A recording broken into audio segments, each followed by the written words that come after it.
Welcome to Magicians Talking Magic. My name is Gramazing, and today on the podcast we have a magician who is one of the best architects, or carditects, when it comes to a set with a deck of cards. He has been on Fool Us multiple times, has been at the table and on Penguin Live, a board game enthusiast, and a fan of pro wrestling. Yes, Caleb Wiles, thank you for joining me today on Magicians Talking Magic.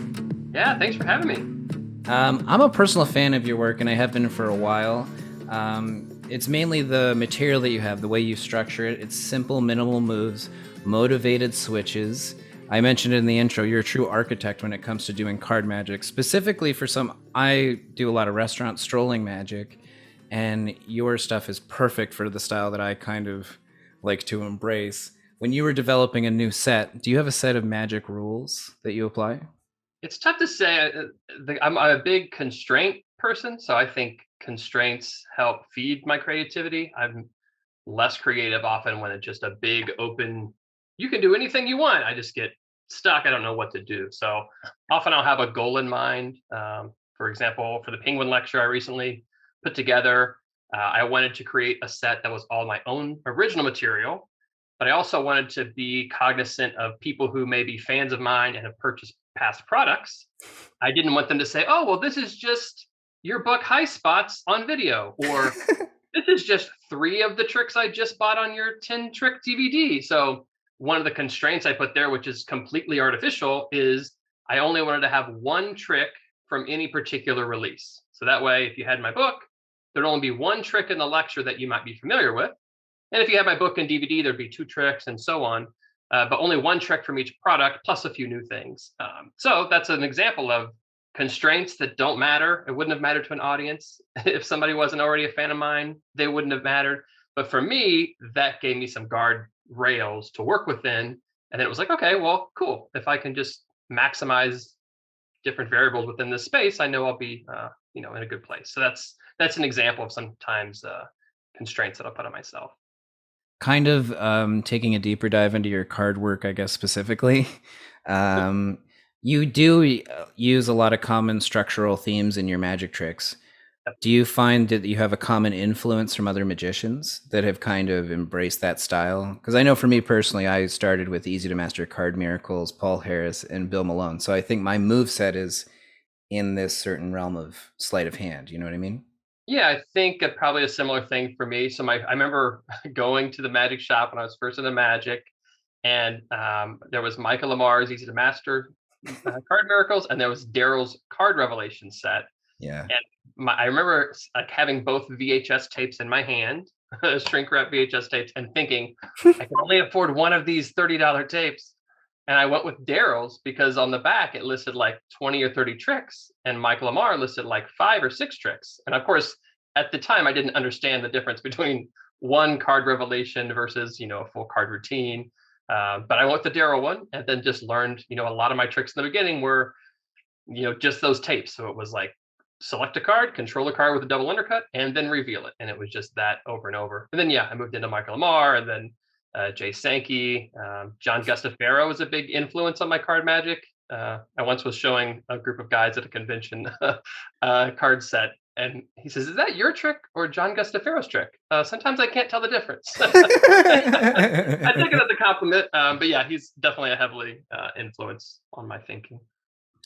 That would be a great observation, I would say, from that magician, because I would say your tricks, when you look at them, you've kind of taken, I don't want to take his trademark kind of thing, the whole 1 degree approach about enhancing a trick. The perfect example kind of being your version of Reset by Paul Harris, right? Exactly. That's one of the early things I created, and I was just kind of bouncing around with just doing things. I didn't think through the whole structure of it when I originally came into it, but I was just practicing the rhythm count by Larry Jennings. And then I was just doing moves. I was like, oh, rhythm count. Oh, an Elmsley count. That changes 4 of a kind, turn into 4 of a kind. That's interesting. And it was like, how can I use it? And I was like, well, at that time, reset was like my favorite trick. So I was like, oh, I could do this almost like this could be a reset sequence. I was like, oh, that'd be cool if that was like the inning. And then like the structure started coming to me of like, in the original reset, it's like you have 2 packets of cards. 1 packet changes into the other packet, sort of 1 card at a time. And then the big finale is boom, they all change back. So it's like a transpo and then like a kickback all at once. And I found just structurally speaking that adding basically a third phase, which is just that whole reset sequence again, really added like all these opportunities for like no extra work. And then as I started stumbling into those types of discoveries, I started to put like a focus on like, okay, well, that's something I really like. Like I like efficiency in design, and I like those 1 degree changes of, wow, this costs nothing extra, but I'm getting something major in return. And that's always where my magic has taken me since those early days. When I first started strolling magic, my mentor in magic at the time, I remember carrying multiple vinyl card wallets, a couple different decks of cards, very bulky pockets. Did you ever go through this phase, or were you always very minimal efficient with your magic work? I would say I still go through that sometimes, especially when I'm doing real gigs, right? I have a lot of anxieties, but not the right word. Like it's not like a stressful anxiety where I don't want to go, but like on the way to a gig, I'm like, well, what if this close-up gig turns into a stand-up gig? What if the stand-up gig turns into a close-up gig? What if I meet? So I'm constantly prepared. So like the day of a performance, the night before, I'm really over preparing, and then when I get there, it just goes smoothly 99% of the time, and I realize I didn't need to do any of that, but I still think I will do that next time because I just feel like the times it has paid off, it's really helpful. So I always have a stand-up set every time I go to a close-up gig, just because you never know what's going to happen. That's kind of really good advice. I do the same. I bet maybe a lot of performing magicians can relate to that kind of anxiety. And did you mention this in your Penguin Live? I think too that we're so prepared in our magic. The thing that makes us most anxious is the getting to the show, getting ready for the show, and all the other little bits that will just drive us nuts. Yeah, and I think it's also where I've learned, if I look back on things that I've learned from experience in a bad way of like where I failed and then I've learned from that, that's been a constant thing over the years. So I will go to a show, and the week of, I might be working on polishing a routine that this is maybe the first time I'm going to do it, or maybe it's a new little twist on something I've done for years, but I'm very focused on like the perfect scenario of what's going to happen method wise and on uh, things like that. One example is like I got the Amaze box and I used it for a routine I had already been doing, but I was like, oh my gosh, this is going to be so much more clean. I don't even touch the box. I'm going to make a big deal of the box during walk around. I'm going to have people put things in the box. I'm going to say, keep your eye on that. I'm never going to touch it. And then you get to the venue and it's like, well, it wasn't a theater show. It was a dinner party. So nobody was watching the box. Like it didn't add, I think it's a great product. So I'm not downing the product, but it literally added zero. Like I could have just switched the entire box and not had any gimmick. It made no difference. But I was so focused on that method. It's like, oh, okay, well, the context of the show really is important. If that was a theater show wherever I was in the seat facing forward, they would have a sense that that box hadn't changed, hadn't been switched out. But in this kind of show, people are going up to the buffet. It didn't matter at all. And that's just a lesson that I try to think of when I go to shows. And since I've had some gigs since COVID, and taking that long of a time off where I didn't think about method, I didn't think about performance, I didn't think about anything except for reading a magic book for pleasure. In some ways, I felt like it was a good reset because I've had 4 or 5 shows since COVID's not ended, but in the last few months. And I really tried to focus on the people and the experience, and I've tried to strip away some of that extra stuff, and I feel like rejuvenated by that. I think that's a nice reset to focus on the people at the event and not always be thinking about the magic, which is something I struggle with sometimes. What were your first show? What was your first show like back? Did you have Magic Rest? What was the first show back, you said? Like, what was it like? What was your experience like? Were you experiencing Magic Rest? Like ring rest? Yes. Yeah. So I basically, the first show was like a walk around gig for a local hospital board of directors. So it was all like super hot. Like in some ways, it was the most powerful group of people I'd perform for, like from a business standpoint. And I showed up and I'm like, it's going to be outdoors. People will have masks, and then they're all kind of like medical people. And again, I didn't know it was like supposed to be 20 people. I think it was. And she's the lady who's the event organizer. She's like, I don't know what to expect. Like, maybe people will be into it. Maybe they'll have some hesitancy on like touching your cards and like. So I prepared like, okay, well, I'll do a stand-up show. If people want to do like, I'll do like mind reading, and I'm not touching props. But then when I got there again, I was really focused on the people, and I think I was there for 2 hours with 20 people and just kind of walking around. But it wasn't so focused on like, hey, here's my opener, here's my middle, here's my closer, next group. It was more like just talking to the people, and it was a special time because it was everybody there. That was their first event back with strangers in a public place. So I think maybe that will fade away and people will get back to the hustle and bustle. But there's just a real feeling of like connecting with other humans in a way that we hadn't experienced for a year or so. So yeah, it just did walk around magic, and it was awesome. And magic has such a cool leg up when it comes to making a personal experience. I'm so curious because I actually have my first few shows coming up, like in person back in a couple weeks. And I've done the same thing. I've planned a no touching set, a kind of touching set, and then a what I used to do in person set. Yep. Yep. Did you find that you were in that happy medium, or did you just fall into this is what I just used to do and it was okay? It pretty much was just what I used to do, and it was okay. I think people were. I've been surprised, just even outside of magic, seeing people shake hands again and things like that, just in social interactions. And I think people are just so wanting to get back to that, whether or not that's the right move or not, and the timing and all that. I think people really have a yearning to get back to that, interaction.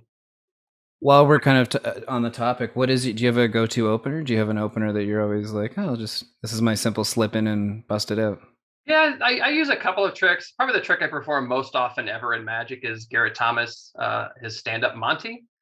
I really like that one because you're pulling out the cards, but it doesn't feel like a card trick. People have heard of 3-card Monty. There's normally one person in the group at least who's heard of it, so they get to feel smart because they know something the rest of people don't. And then you're like, oh, okay, let me just show you this thing. I kind of couch it as like, hey, this is something you might see in Vegas, but not in a casino. They play this on the streets, and it's sort of intriguing. And then I love how the first phase just feeds into what people think of magic, of like, oh, the hand is quicker than the eye. So just the first phase, when you get a little transpo of the cards changing, they just think, oh, okay, yeah, this guy's pretty skilled, right? They give you credit and they're buying in, and of course it's not. There's some skill involved, but it's gimmicks doing the work. And then the routine just builds from there to where it really elevates to like near magic, or I guess past magic, where it's just like totally impossible, but they're still in that state of like, is this guy skilled? So anyways, by the end of that trick has more magic per second ratio than anything else, I think, almost in magic. So at the end of that, people are just usually just dying to see whatever ice I have, because I've established credibility, I've established skill. So that's one. And then another one I'll use occasionally, if people are kind of already knowing I'm there or whatever, is I'll do, man, I'm going to get the credit wrong on this. It's called Pot of Jam. Is it James Brown, I think? I am slipping on the name too. And if we're wrong, I'll do an overdub in post. Okay. But I do that trick, only I never understood the Pot of Jam production. So basically you have a quarter and a penny, and it's like you put the quarter away and they both, it comes back. Put the penny away, it comes back. And the last time you asked them, I put the quarter away. What do you think? There's a penny? You think there's a quarter? You think it's both? What do you think? And then I immediately just cut them off and say, oh, you owe me a drink, because the whole premise has been about this drinking game. And then I just drop a little miniature like airplane bottle of Crown Royal or something that pops up. So again, it's like something big appears, the magic happens within like 20 seconds, and you produced alcohol, which makes the guy say, oh, make me a bottle, and it gives something to talk about. And yeah, so social lubricant. That's another one of my favorite openers. Those are two perfect openers. You know what, on the podcast, this question and topic comes up frequently, and those two honestly haven't come up yet. So I'm so glad that you mixed those in today. Yeah. You are a huge board game fan, and you talk a lot about method and structure and how that kind of relates to board games too. Yeah. Did you kind of want to unpack that a little bit? Sure. I think in all my hobbies that I like, it's really the structure and the design that I really enjoy. So I like movies and I like board games, but when I'm watching these things or playing them, the experience is often a meta experience in a way. Like when I'm watching a movie, I let myself get wrapped up in it, but I'm also thinking, oh, that was a smart move. I like how, they laid the seed for that earlier. And then you can tell if I like a movie by how much time I spend after the movie watching reviews and, Easter egg videos and all that kind of stuff. I like movies that give me homework, that want to make me dive deeper. And board games have that same thing. I like the little design flares from certain designers, because it's just like magic. When you first see magic tricks, you're like, how does anybody come up with magic? Like, how do you invent that? It seems crazy. It's just like this mystical thing. And then when you start performing a lot, you start noticing patterns, you develop taste, and you start seeing like the structure of it, and it starts to make sense. And board games is the same way. When I first did it, I was like, I don't know, was it fun? And then now I can say like, oh yeah, well, did the designer decide for me to draw a card at the beginning of my turn and then look at my hand and play a card? Or did I draw that card at the end of my last turn?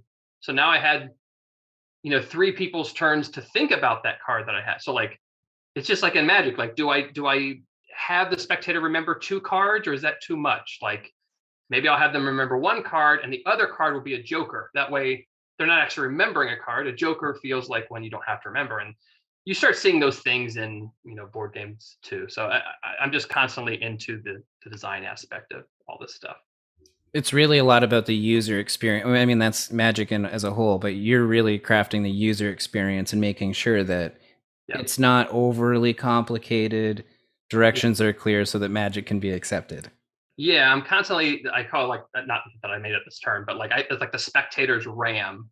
So I'm constantly thinking about what pieces of information do they have to keep in their head. I used to be a teacher, and it comes from those days of, I remember being a student teacher and sitting in the back, and one day we had to like look at all the students and not watch the other teacher like giving his lesson, and just know like every time a student was looking away. And it was amazing in a room full of 30 kids. Not even if the kids weren't being bad, like let's say a kid just like dropped his pencil and then another kid like bent over to grab it to help pick it up for him, and then another kid like kind of noticed like something off to the side and looked down, like that's three kids that are now distracted for 2 seconds, and maybe that's a really important 2 seconds in that classroom. And then you say, hey guys, turn your papers up and put them in this folder. But one kid was like coughing, and another kid was talking, another kid was on his phone. Like, you just start to realize like, wow, that's attention is really, it's like a premium product. Like, you really have to manage it. You can't just say things and expect people are going to pick up on it. So again, constantly thinking about that in Magic, like not overwhelming the spectators and making them make too many cognitive jumps to get to the magical effect. Can you think off the top of your head, maybe outside of your Fool Us presentation, which was kind of specifically board game themed, Sure. when you took a strategy from a board game and applied it to the thinking of a magic trick that you created? Strategy for a board game. That's a good question. I think one thing is just the idea of spectators, like, what does this trick involve from that user experience? So some board games are very much a puzzle. Like, sometimes it's not even like clear to me why you would qualify this as a game instead of a puzzle. It's so intertwined. It's, Sudoku and this board game have a lot in common. I don't even know where the line is anymore. And some magic tricks are like that, and I like to lead with that. So for example, probably my favorite trick in Magic is Woody Aragon's How to Find Your Other Half, I think it's called, or this is the one that everybody does, where you have 4 cards and you rip them up and the audience shuffles them and they end up throwing cards on the floor and everything, and at the end the cards match. I love that trick so much because, first of all, when you do that for an audience, everyone gets their own cards, so they're all interacting. They all get to rip up playing cards, which is something adults don't do. Right? They don't destroy perfectly good objects. Then they're throwing things in the air. So again, they're making a mess, which is something adults never get to do.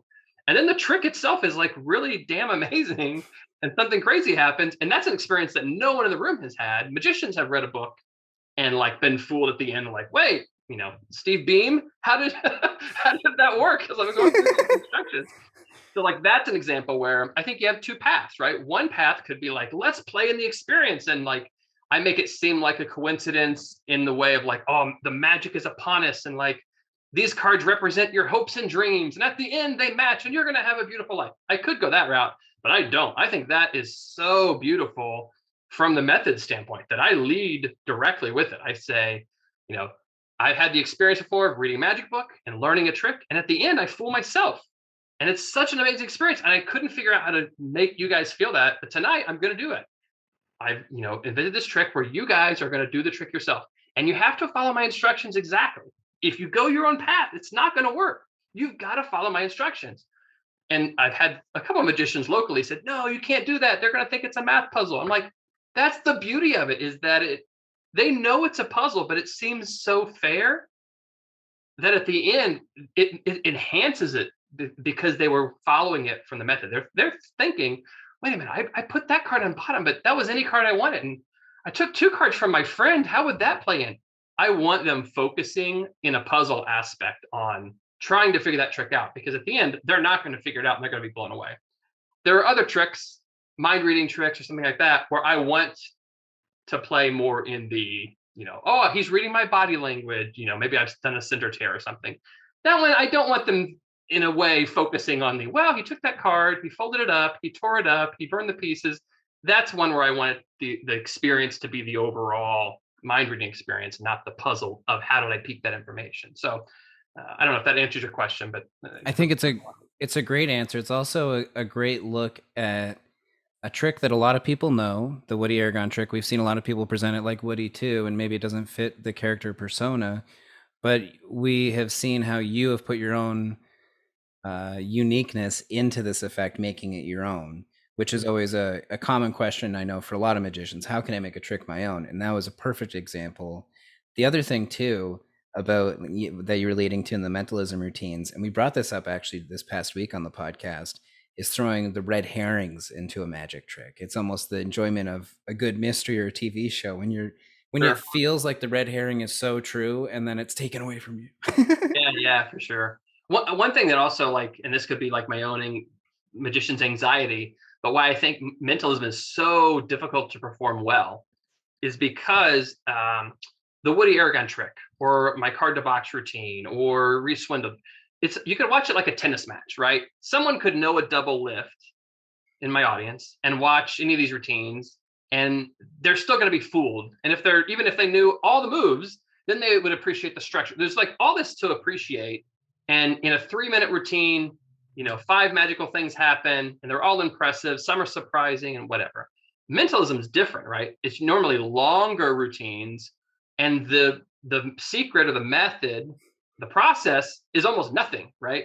So I like routines and mentalism, and I don't stick to this 100%.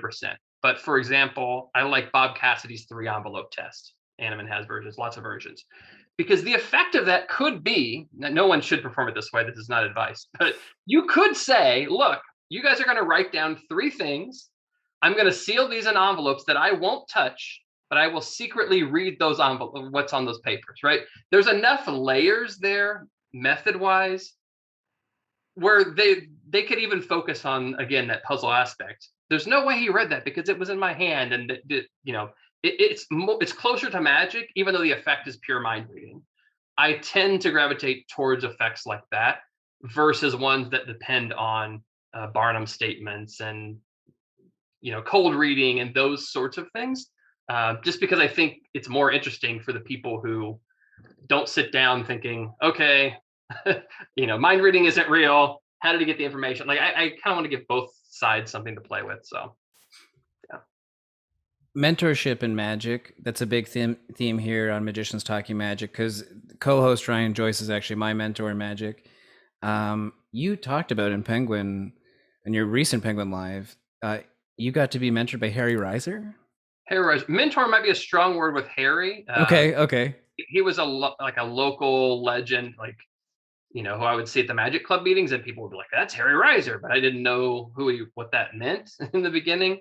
And then as I started learning more about magic and seeing his name popped up in books by other people and things like that, I thought, man, this is so cool. I wonder if I could just talk to him and like interview him or something. So in college, I spent like 3 or 4 weeks with Harry on the weekend for 3 or 4 hours each day, just asking him questions and him telling me stories. And I recorded a bunch of that and put it on YouTube back in the day. So that is the 99% of the time I ever spent with him was in that 1 month. Okay. 4 Saturdays in that month or something. But he has so many stories to tell and so much good techniques to share. So it wasn't like he actually showed me with a deck of cards how to do things, but it's just sort of like my first experience meeting a master of magic and hearing what he had to say. Did you have any kind of traditional or close friendship mentor type magicians as you were kind of coming up through the ranks? I would say there was just a lot of local people who helped me out a lot, and I think a lot of people's experience with the local magic club is, you know, the people who are in my local magic club, they love magic, but they don't practice it a lot, or they never wanted to perform, and meeting just a variety of people, I think helped. This guy's a collector. This guy is, knows mind reading. This guy knows electronics, and each person kind of contributed little things. And then after that, it was just finding the people in town who had the same interests as me, and then you developing friendships, and that's where I felt like it really skyrocketed because it was like, oh, you have this book, can I borrow that book? And we were just all interested in learning as much as possible, and that was like a very fertile time for my magic creativity. And magic clubs are truly important too because everyone does have a unique value at the club. You're going to learn so many different things. Right. Um, you're, you're a pro when it comes to setting up a magical moment or a routine, and we've kind of drifted around this. How important is scripting your routines, or do you develop your pattern kind of bullet point, improv, let it grow? Yeah, it's a tough one. If I was more disciplined, I would script everything out and then just rescript it and rescript it. I used to feel strongly that you shouldn't script things out because I had a couple of bad experiences where I had like I remember a talent show in college. I like scripted it out and it just bombed, a horrible bomb. But I read Scripting Magic by Pete McCabe, and I think this is the where I heard this. He said something like, "Everyone is scripting. Like even if you don't write it down, you are scripting. The question is, do you want to script it at home in front of your computer or walking around your room? Or do you want to script it in the 1 second before you say the words live on stage? Because at some point you were thinking about what you're going to say and then you say it. And that was very impactful to me because it was like, yeah, I mean, worst case scenario, I could have a script, get there in the moment and just abandon it. So since then, I think a lot more about it. Typically, the way it works though is not me writing it down. It's more me saying it in the shower. I'm very obsessive when it comes to these things. So saying it in the shower, every night for 2 weeks, and then saying it in my own voice in that way. And then typically that is still a problem because then I will like do like a dress rehearsal in my room with the props, and I realize that the script is like way too fast or way too slow because there's no way you can do the method, in that amount of time. And then it just becomes, tinkering from there. But at least I have a space to start from. I don't think I have the skills to sit down and just script from scratch, pen to paper. I think I would spend a lot of time and not probably have something so great in the end. So it's normally just doing it a bunch. Right, and it becomes habitual, and then that's the pattern for the trick, and it's maybe not always the same, kind of close, Sure. pretty close. You know what's exciting for me right now is when I remember an old trick from say 15 years ago, Yeah. Yeah. and you can still do the moves, but you're presenting it to someone in your current day self because our Yeah. characters grow, our presentations change, and now you're saying new words to the trick, like improving it. You know what I mean? That's nice. One thing I've been doing that's a good tip for people that I've just found helpful is I will tend to get excited about a trick and then just spend like that's all I work on is just that one trick. So I was working on a chop cup during the pandemic and COVID stuff. And then I was like, I put it on YouTube. So it's like a private link, but it's like version 1, version 1.1, version 2. Send it to my friend Ryan to see what he thinks. Okay, now here's version 3. And what's nice about that is I'll get the script. I'll think a lot about the script in those moments, but I'm not like working the routine. Like I never did it. But now I have it on YouTube. So I will go back and look at it and see like the pinnacle of where I got that routine, at least in front of a camera in my office. And I can like, okay, well, there's a starting point because now there's been 6 months have passed and I go, oh man, I was really working way too hard for that line. Let me just cut that. And it's a way of recording my results in a very easy to do manner versus having to script it out and on paper. Like just, I'm going to do the trick, 50 times just because I'm excited about it. Just turn the camera on and if I mess up, I start over and I just keep going until I get one that seems about right. And I'm like, okay, perfect. That's like a save state in the video game. Right? At least I have something to come back to. Do you use the exact same method basically for creating your ideas too? Just record them and keep a video journal? Pretty much, yeah. I have like private playlists on YouTube. I've been wanting to get more. I started this thing called Notion, which is like a online. It's like Evernote, like an online note taking thing, but it's like database based. So you can do a lot of cool stuff. So I can now go like create new trick, and it's like effect, method, script, ideas, video, explanation, credit, and I can put whatever I want. I don't always fill it all out, but I defined what that is, and it just makes it very easy to go back to. So I see something in a penguin lecture, I'll say, see this video, it'll have a link right to the penguin, start at 23 minutes in, and then I go right back to it. Um, I think that's been helpful. And also, I think one thing that, again, I've learned over the years is I've collected too much material because I've never wanted to be a full-time pro. So like I'm not that interested in having like 10 tricks that are perfect. Like I want 100 tricks that are pretty good. Like not the right thing, but like I'm doing magic for myself. And this helps me sort of, I've gotten better, especially after the pandemic, of like, I don't need to keep 100 versions of an ace assembly, right? I don't even know if I need one, let alone 100. So I'm just like more willing to read a book and go, that's an amazing trick, but it's not ever going to make it in front of an audience. Okay, I'm a little bit better now about not trying to learn and retain everything I ever encounter. There's just so much out there. It's hard to do. I'm kind of in the same realm too, where I'm trying not to um, just buy, I guess, out of magic therapy. Who knows what it is, but just buy tricks for fun and like, oh, it's research. It's great because it is fun to learn how people think through these magic tricks. But I find now it's like, do I have a torn and restored card? Okay, I like this version, and maybe research other ones. And until I find one that's a little bit better, it's not going to get replaced, I guess. Yeah, and I give myself the full like I'm 100% willing to like buy a penguin lecture that I know I'm never going to do anything from it, but I'm like, I want to see that guy do that thing. And just as pure entertainment to me, it's just like I could have gone to the movies, but I just bought a magic book. But Oh, trying to keep that hobbiness separate from like, okay, here's a show. In other aspects of my life, I'm kind of minimalist. At least I strive to be. So like my inbox, I'm like an inbox zero person. Like I tried to do that kind of stuff, and then magic's just been the opposite. And again, I feel like when I have a show coming up, I always want to do like the perfect thing for the perfect crowd, but then I probably lose something because it's not as, I could, like, for example, I could do invisible deck every time, and it would be this level of amazing, and it would be easy to maintain. I don't like those kinds of tricks. I like tricks I got to work for it a little bit. And I don't know. It's up to you and your magic do god. you think though that it might telegraph through you for your audience that, oh, he's actually enjoying himself a whole lot more because you can tell he's really excited about this?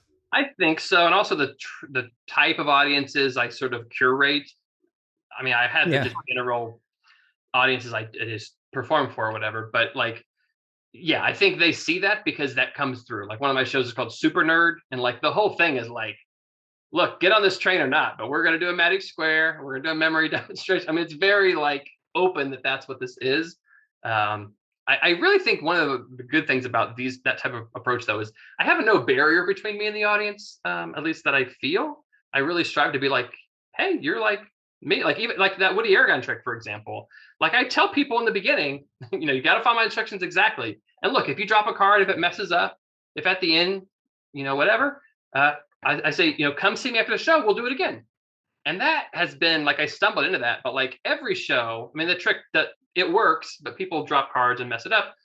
It gives them an excuse to come talk to me, and it tells everyone else, hey, I'm just a guy. Like, come talk to me after the show. So since I started saying that, every show I have people come up afterwards, and those people are the people who, and it worked for some of them, but some of them just want to do it again or whatever. But it lets them know I'm approachable, and then those are my biggest fans, right? Those are the people who liked it the most. So I usually do a close-up set for them, like, hey, you guys want to see something else? And that brings a few more people in. And I like doing magic, so I'm not like trying to, oh, you got to pay me more money. Like, no, I'm here, you're here. Let's see a 10-minute card set, and then usually the booker will see that, like, oh, thanks so much for hanging around extra, and it's just like a win-win for everybody. Talk about a golden tip right there, because we've all been to a show where afterwards, like you finish the magic and you're kind of hanging around. You're like, why is no one talking to me? Yeah. And it's Yeah. because we've all been on the other side of things. We're all too shy. Like, does he want us to talk to him? And Sure. you're throwing out that permission slip to the audience, like, hey, it's totally cool. In fact, I'd kind of like it if you came over and talked to Yeah. me. Yeah. I think actually from being on Fool Us, that was a huge plus in that category as well. Like mostly it doesn't affect magic, right? Like it's cool that I was on. Maybe it provides some like social credibility when somebody hires me, but it's not like people call me and say, I saw you on Fool Us and I knew I had to have you, right? It's just a bonus. But every show I go to, there's never a show I go to now where people haven't seen the clip. And it's not because they would have seen it if I wasn't coming. I'm not saying everybody's seen the clip. But once they hear there's a magician and they're like, who's the magician? Oh, he was on, somebody's Googled me, somebody's seen it. And usually in a group of, 100 people, somebody kind of likes magic, right? Like people watch Chris Ramsey videos and Doug Kahn videos and like, so those kind of people are like, oh yeah, I call them like super magic fans, where it's like they've watched every magician on America's Got Talent. I haven't, right? So in some ways they're more plugged into what the public thinks about magic than I am because they've watched more Fool Us than I have. And that's another great thing about being a Fool Us is because people always want to talk to me about it, and it just opens up the dialogue to other magic topics. And those are the people I also will ask about the show, like very bluntly. I'm like, hey, what's your favorite trick and worst favorite trick of tonight? And sometimes they don't want to answer, but I'm like, you're my best audience because you kind of know magic. And that's, good feedback. Right. They're the magic aficionados. They're the people Yeah. that are going to be honest with you. Yeah. So good segue, by the way. Nice transition. Fool Us. Because this is magicians talking magic, and I would say probably the number one thing on most magicians' mind is, I know we have newcomers to magic. We have people that have been hobbyists, pros that listen to the show, all sorts of magicians. Do you have a tip or a golden kind of uh, that you can throw out there for everyone if they wanted to get on Fool Us? Because you've been on there multiple times now. Yeah, I've been on twice. I auditioned for another time in between where I made it to the third round of cuts. So I've had success with that show. Okay.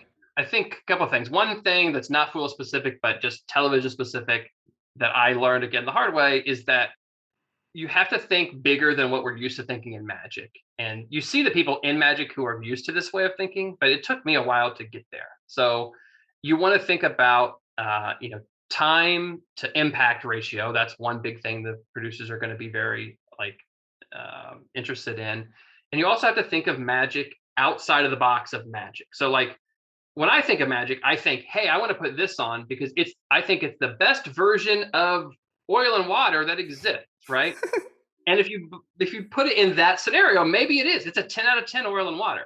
But if you say, okay, oil and water versus a subtrunk or versus mind reading, and you take it into this like bigger scenario, well, it's like, oh, well, probably the best oil and water routine. I'm not actually knocking oil and water, but like once you zoom out a bit, it's like, oh, well, okay, I guess it's not as good as if the guy could fly for the audience, right?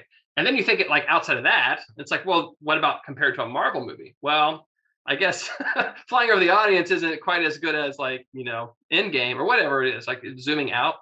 And I think the more you can do that, the better. So like the both times I've got on the show and the third time that didn't get on but got far, it was very much more about the experience of like, oh, the hook is I'm going to do this trick, but I'm not going to do it. I made this trick for Allison. She's going to do it. That's the first time she's going to be the magician on the show. It's like, oh, okay, let me see this. So I'm almost like grasping, like riding her coattails in a way, right? And then the next time is like, hey, you're a fan of Fool Us? This is the Fool Us board game. And some people like board games, but maybe they don't like board games, but it's an interesting picture. Michael Close gave me a good thing about think about every millisecond of your act as an image, and now think about how interesting that image is. It's like, yeah, it's a big thing to think about because those things do add up into some summative, something that comes across to the audience. So I think zooming out and thinking of it, of premises larger than the method is a big deal. And then for Fool Us itself, I would say if you are thinking about going on the show, you are crafting a segment. You are not crafting a performance of a trick. So all of your energy is going to go into the trick. And that's good. You have to have that to do the show, but you need to think about what's your B-roll going to be that's interesting. Zoom out a little bit more. What is your character going to be that's established by the interview that Penn and Teller will never see? But at the end of the day, you're going to have an 8-minute clip and you need to build that whole thing. So I did, I think, a better job of that the second time on the show. But like I knew, hey, I'm probably not going to fool them. I don't want to have to be on stage and be Mr. Smiley Guy, like, oh, thanks for being here, or I'm like, there's nothing wrong with that, but that's what everybody else does. So I was like, okay, I'm not going to fool them. How could I exit in a funny way? So in the trick, I have little Fool Us trophy printed for Allison, and I said, oh man, I wish I was leaving with a Fool Us trophy. Luckily for me, I bought an extra one, or I printed an extra one, and I walk off all happy. It's just something like a little bit different that establishes who I am and my positive outlook on life. But all of those were like calculated decisions going in. That's so great, and I like that you brought up the big picture part too, because some people also forget that this is a TV show, and it Mhm. is on TV up against other TV shows. Sure. So if they're putting you up on Penn and Teller's Fool Us, that's a huge honor and trust on that magician or performer such as yourself, right? Yeah, I think so. Yeah. By the way, both your packages were awesome because they showed a lot of insight to who you are outside of just generic magic things Yep. or like ESP, just general magicy things. You got to reveal lots of your character. You were also the one thing that I noticed in your sets, incredibly confident. You didn't seem nervous at all. Do you think that's because you have a background as a teacher and presenting and you're just courageous from that, I guess? A couple things. So I guess yes, probably the teacher has something to do with that. I was in community theater from like age 5. Okay. And I was in pro wrestling as a referee and a ring announcer. So like I've never had like the stage fright kind of thing. I do get nervous when I perform, especially if I perform for like a single person who I really care about their opinion of me. That freaks me out way more than a whole audience does.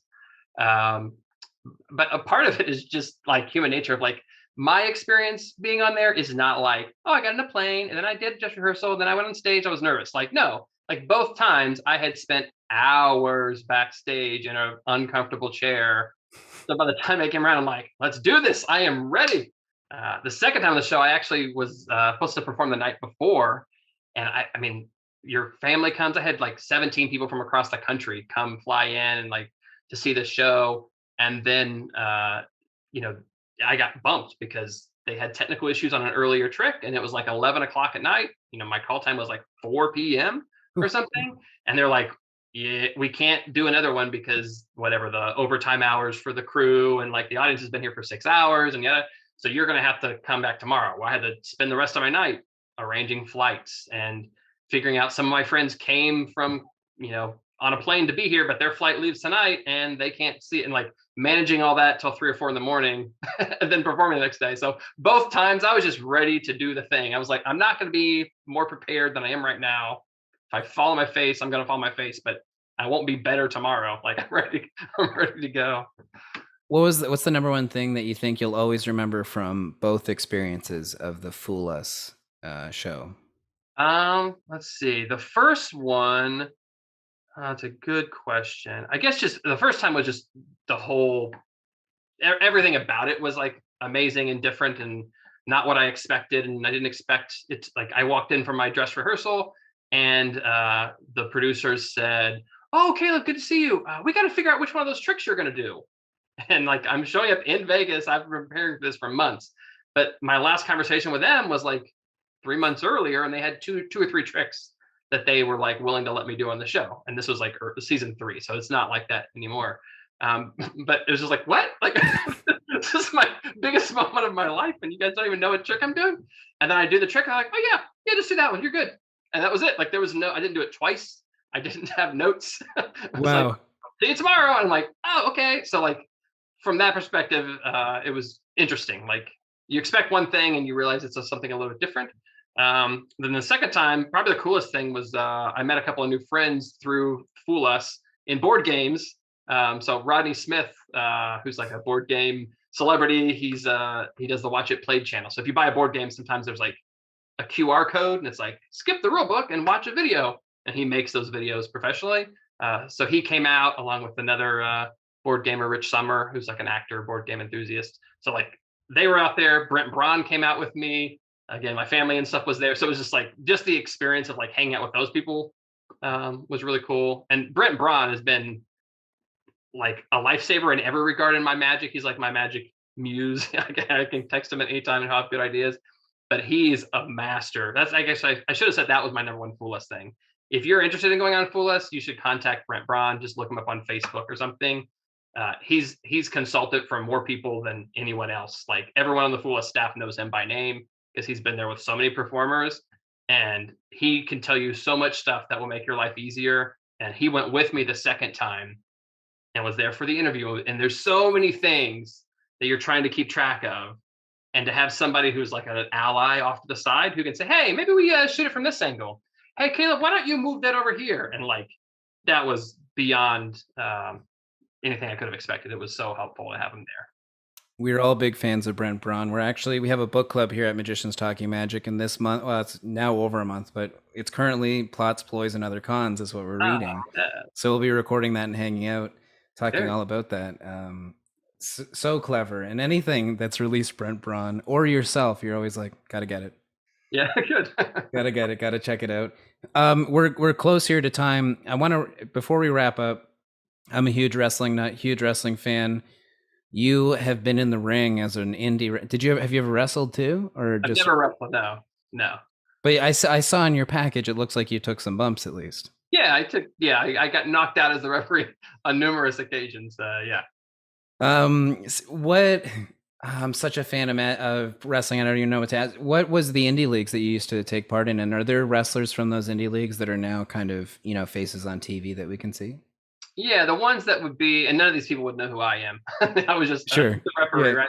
Yeah. But the ones who were around then were Prince Justice was the big guy in town. He later on went on to become Abyss in TNA. He currently works backstage for WWE. Cool.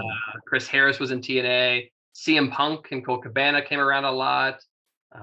Delirious, who ran ROH for a while. So yeah, a lot of the guys, both on their way up, like those guys, and also on their way down. So Honky Tonk Man and all the former stars. Also, I got that a lot of experiences with. I tell you what, actually, we go back to your Fool Us question that has a wrestling thing. The coolest thing that happened to me from Fool Us the first time was I get an email, or no, I guess it was a Facebook message from somebody called Raven_ECW on Facebook. And he's like, hey, I'm Raven. And I loved your magic. I like magic too. And I was kind of like, oh, I believe you that you're actually Raven from, WWE and ECW. Anyways, long story short, yeah, it was him. And we've become friends since then. So I've hung out with him on numerous occasions and got to show magic to Tommy Dreamer and Sandman and Sabu and all of my childhood heroes, just because he happens to like magic. So he was like, yeah, come on backstage and do your thing. So that was really cool. That's the coolest thing you just got me so jealous and excited of that whole experience. I messaged you on Facebook about this too, because wrestling is so unique about the fandom and the culture around it. You mentioned this earlier too, that there is a group of people now that are appreciating magic from a YouTube sense and Fool Us and all these TV shows that are out there. Do you think fandom in magic could ever be similar or as exciting as wrestling, where people have like branded shirts and we know the catchphrase, almost like comedians too, right? Yeah. I don't know if it'll get there from like a pop culture standpoint, but I think there's so much overlap with magic and wrestling, even in the fan base of it, right? To be a fan of magic, you have to come, like nobody thinks it's real, right? So we're all showing up to a show to pretend, and I'm going to pretend and you're going to pretend. And if we both pretend, we're both going to have a fun time. Right. And you have to do that or it's not at its best.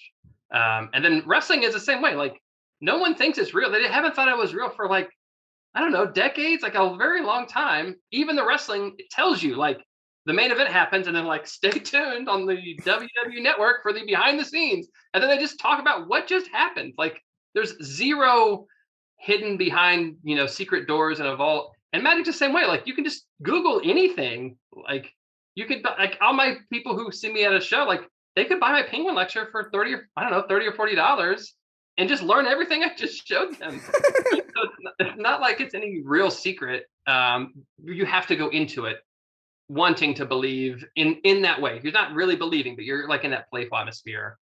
One of my favorite wrestling experiences ever was a company called Chikara Pro Wrestling, which has since closed, but it was like a training ground for wrestlers. And then they wanted to perform so they could practice.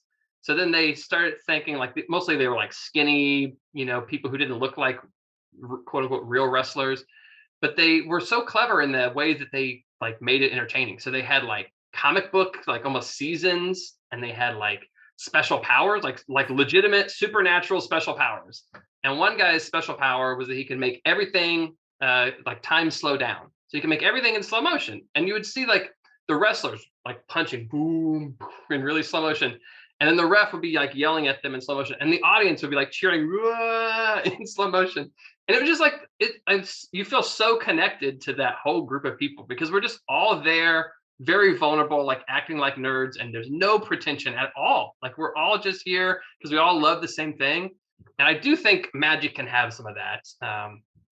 On the YouTube front, there's so many of these magicians, and I know some people have different views, and I honestly don't watch all the media, so I don't have a strong opinion, but I do think there is a world for super magic fans. Like when at my shows, people will say to me afterwards, I'm like, oh yeah, I do the double lift too, but yours is way better than mine. And they're just trying to tell me that they know a little bit because they want to connect with me. And like, to me, that's the best person. I'm like, oh, cool. Have you seen this thing?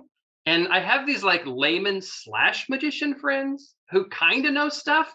And they're the ones that like it the most and that I can fool the hardest because they care enough to learn about a little bit of a technique. Well, I've spent my whole life learning 10,000 versions of every move. So I'll just do a different version that no one else would appreciate.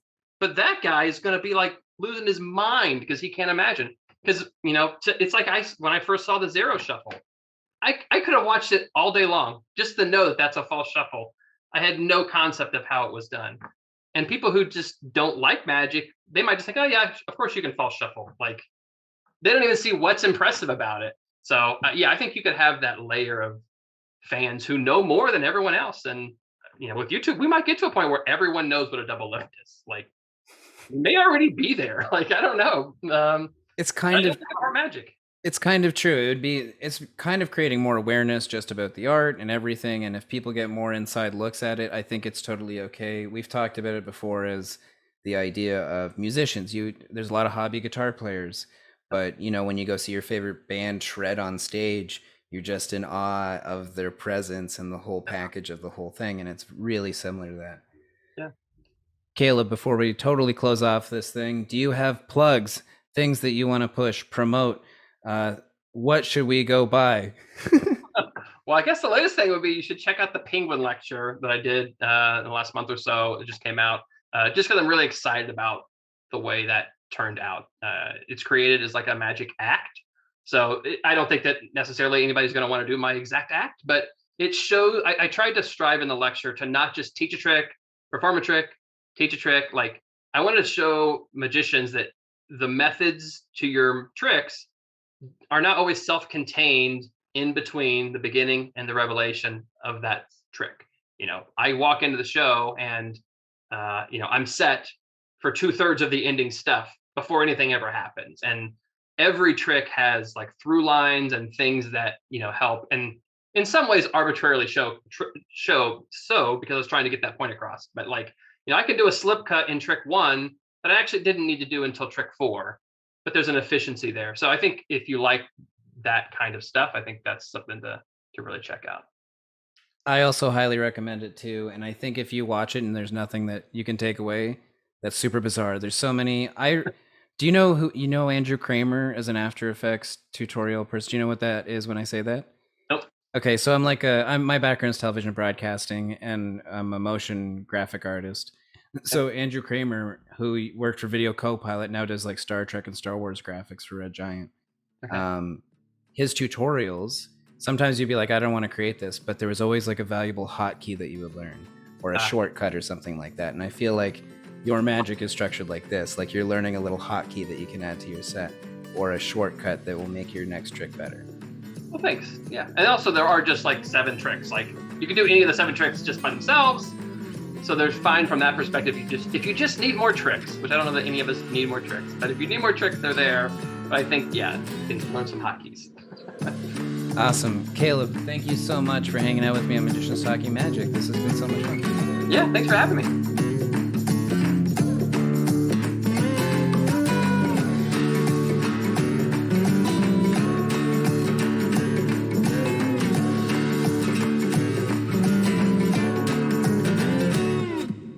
Cool. So at the end of the podcast, what we do afterwards, the music sounds up and stuff like this, and I do a close. We meow afterwards. You can do this with me, or you don't have to. Okay. Do I just say meow? Meow. Meow. Perfect. Nice.